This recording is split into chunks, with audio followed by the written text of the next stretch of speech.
बिस्मिल्लाहिर्रहमानिर्रहीम। अस्सलामुअलैकुम दोस्तों, नई वीडियो में खुशामदीद। दोस्तों, अमरीकी सहाफी ने अमरीकी सदर डोनाल्ड ट्रंप का घिनौना मंसूबा बेनकाब कर दिया। डोनाल्ड ट्रंप सिर्फ बशार अल असद ही नहीं बल्कि मुस्लिम दुनिया के कई हुक्मरानों को कत्ल करने का मंसूबा बना चुके हैं। आखिर वो कौन कौन से लीडर हैं जिनको मुमकिना तौर पर ट्रंप की जानिब से निशाना बनाया जा सकता है। वीडियो की तफसील में जाने से पहले आप देख रहे हैं हकीकत की दुनिया डॉक्टर अली के साथ। हमारा चैनल सब्सक्राइब करके घंटी के निशान को दबाना मत भूलिएगा। इस वीडियो को ज्यादा से ज्यादा फेसबुक, व्हाट्सएप और सोशल मीडिया पर शेयर जरूर करें। शेयर और लाइक करने के साथ साथ कमेंट बॉक्स में पाक फौज जिंदाबाद, पाकिस्तान पाइंदाबाद और पाकिस्तान के गुमनाम हीरोज को सलाम का नारा कमेंट जरूर कीजिएगा। दोस्तों, मारूफ मीडिया ग्रुप द वीक नामी मीडिया के मारूफ एंकर जो कि फोकस न्यूज के प्रोग्राम के प्रोड्यूसर और मारूफ सहाफी भी हैं, जिनका नाम जेम्स रोजन है, उन्होंने दावा किया है कि ट्रंप सिर्फ बशार अल असद ही नहीं बल्कि दुनिया के कई हुक्मरानों को कत्ल करने का मंसूबा बना चुके हैं। दोस्तों, इत्तलात के मुताबिक पिछले 2-3 दिन से अमरीकी सदर के शामी सदर बशार अल असद को कत्ल करने का फैसला कर चुके थे और उसके बयान पर बहुत ज्यादा रद्देअमल सामने आया है। जराये के मुताबिक इस हवाले से ट्रंप का कहना था कि उनके डिफेंस सेक्रेटरी उस मंसूबे की राह में रुकावट बन गए। दूसरी जानिब शामी सदर के कत्ल के मंसूबे से मुतल्लिक अमरीकी सदर के बयान की शदीद मजम्मत भी की गई। जराये के मुताबिक फोकस न्यूज के एक प्रोग्राम के प्रोड्यूसर और मारूफ सहाफी जेम्स रोजन ने जैरेड कुशनर के हवाले से इंकशाफ किया कि बशार अल असद के कत्ल का मंसूबा तो आम सी बात है, अमरीकी सदर ने तो दुनिया के कई दीगर हुक्मरानों को भी कत्ल करने का मंसूबा बना रखा है और ये प्लान उनकी मेज पर पड़ा है। द वीक के मारूफ सहाफी का कहना है कि इस हवाले से पॉलिसी और हिकमत अमली ट्रंप के टेबल पर पड़ी है और वो कोई भी फैसला कर सकते हैं। दोस्तों, यहाँ पे आपको ये बताते चले कि उम्मत मुसलमान के अहम लीडर्स जो कि अमरीकी मुफादात के लिए गले की हड्डी बने हुए हैं, उनमें चाइना के सदर वांग जी, पाकिस्तानी वजीर आजम इमरान खान, तुर्की के सदर रजब तैयब एर्दोगान और ईरानी सदर हसन रूहानी हिट लिस्ट पर हो सकते हैं। दोस्तों, यहाँ पे आपको ये भी बताते चले कि अमेरिका के एक बड़े दानश्वर नोम चोम्स्की ने अमेरिका को बदमाश रियासत करार दिया है। बहुत से लाइल्म लोग नोम चोम्स्की के उस फिक्रे पर बहुत ज्यादा हैरत का इजहार करते हैं, मगर हकीकत यह है कि अमेरिका की पूरी तारीख में बदमाशी की तारीख है। अमेरिका वजूद में ही बदमाशी के साथ आया था। अमरीकी सफेद फार्मों का मुल्क नहीं था, अमेरिका रेड इंडियंस का मुल्क था, मगर सफेद फार्म ने ताकत के जोर पर अमेरिका को कब्जे में लिया। उन्होंने अमेरिका को कब्जे में लेने के लिए सिर्फ 10 करोड़ रेड इंडियंस को कत्ल किया। इस तरह उन्होंने पूरे अमेरिका को खून से नहला दिया। इसके बावजूद भी अमेरिका खुद को मासूम समझता है। अमेरिका के मुमताज दानिश्वर सुसन नोंटेंग ने एक बार कह दिया था कि अमेरिका की तो बुनियाद ही नस्लकुशी पर बनी हुई है। सुसन नोंटेंग की यह हक गोई अमरीकियों को इतनी बुरी लगी कि हर तरफ से गद्दार गद्दार की सदाएं आने लगी। तारीख में अमेरिका की बदमाशी रोजे रोशन की तरह आया है, मगर चंद रोज पहले अमेरिका की बदमाशी बल्कि शैतानियत की गवाही खुद अमेरिका के सदर डोनाल्ड ट्रंप ने दी।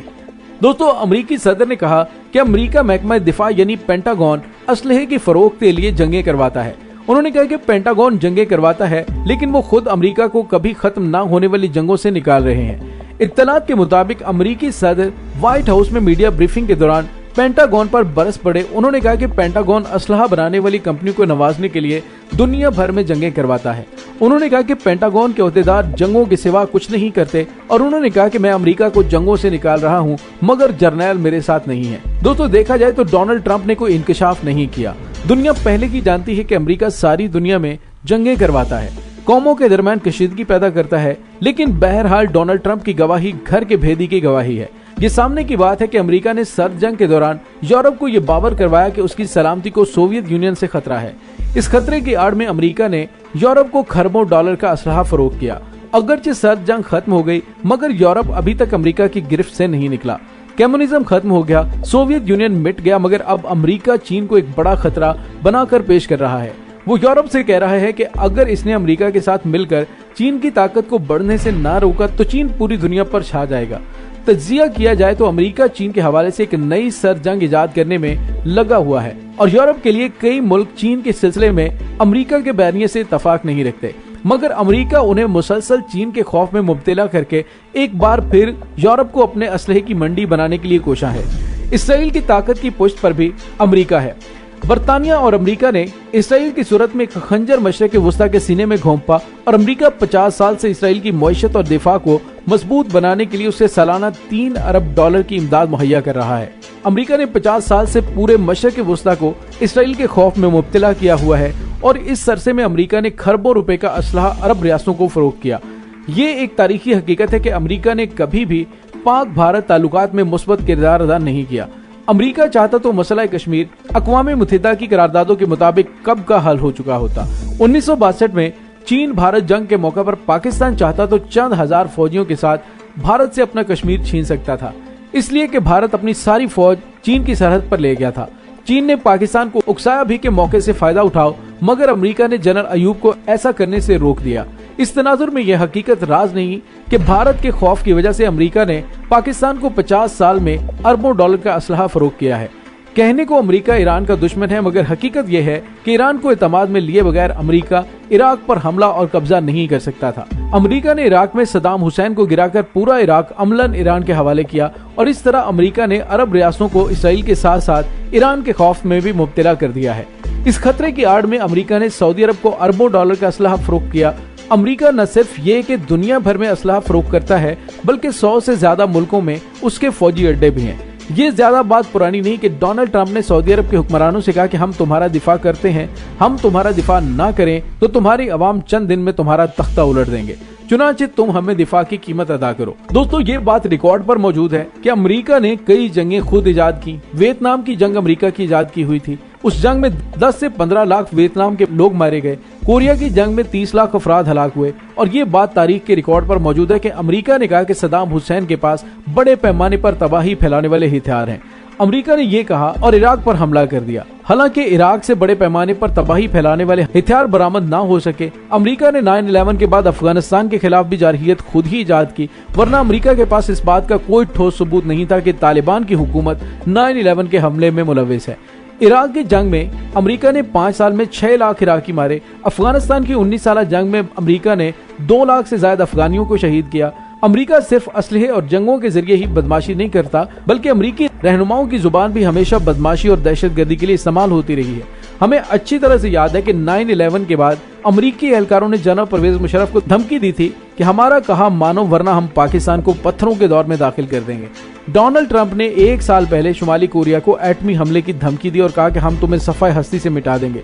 डोनाल्ड ट्रंप ने अफगानिस्तान को भी एटमी हमले से डराया। उन्होंने कहा कि हम चाहें तो अफगानिस्तान को 10 दिन में सबक सिखा सकते हैं। डोनाल्ड ट्रंप के ये अल्फाज नहीं थे, मगर उसके बयान का मफहूम यही था। जाहिर है कि 10 दिन में किसी मुल्क को सिर्फ एटमी हमले के जरिए ही फतह किया जा सकता है। अभी हाल ही में अमेरिका के साबिक सदर निक्सन और हेनरी किसिंजर की निजी गुफ्तगू सामने आई है और ये गुफ्तगू हिंदुस्तानी खवातीन और पाकिस्तानियों से मुतल्लिक है। जरा देखिए कि निक्सन और हेनरी किसिंजर की गुफ्तगू बदमाशी से कितनी लबरेज है। उसमें वो कहते ये हैं कि अमेरिका के सदर निक्सन ने कहा कि बिलाशुबा दुनिया की सबसे ज्यादा पुरकशिश खवातीन हिंदुस्तानी खवातीन है। ये लोग कहते हैं कि स्याफाम अफ्रीकियों के बारे में क्या ख्याल है। अरे भाई, अफ्रीकियों में एक हैवानी कशिश होती है, लेकिन ए खुदा हिंदुस्तानी खवातीन, ये खवातीन मुझे बोर कर देती हैं। ये नफरत अंगेज है और इनके साथ रवैया भी सख्त रखना आसान है। मैं ये समझने से कासिर हूँ कि इनके यहाँ बच्चे कैसे पैदा हो जाते हैं। हेनरी किसिंजर ने कहा कि ये हिंदुस्तानी कमाल के चापलूस होते हैं। सदर साहब ये चापलूसी के माहिर हैं, इन्हें चालाकी के साथ चापलूसी करना आती है। उन्होंने इस तरह करके 600 साल तक खुद को बचा के रखा है। ये जिल्लत के साथ खुशामद करते हैं। पाकिस्तानी ठीक लोग हैं, लेकिन उनके जहन दकियानूसी हैं। उनमें हिंदुस्तानियों जैसी लताफत नहीं है। दोस्तों, ये गुफ्तगू 9 सितंबर 2020 के डॉन अखबार में छप चुकी है। दोस्तों, जैसा कि जाहिर होता है कि ये निक्सन और किसिंजर की निजी गुफ्तगू है, लेकिन ये गुफ्तगू कितनी शर्मनाक है।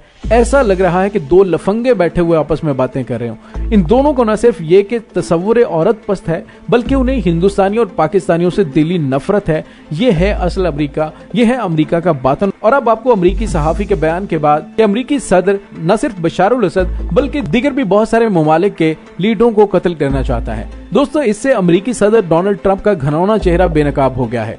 इसके साथ ही डॉक्टर अली को इजाजत दीजिए। इंशाल्लाह बहुत जल्द मिलते हैं एक नई वीडियो में। तब तक के लिए अपना बहुत सारा ख्याल रखिएगा। पाक फौज जिंदाबाद, पाकिस्तान पाइंदाबाद, पाकिस्तान के गुमनाम हीरोज को सलाम। अल्लाह वारिस।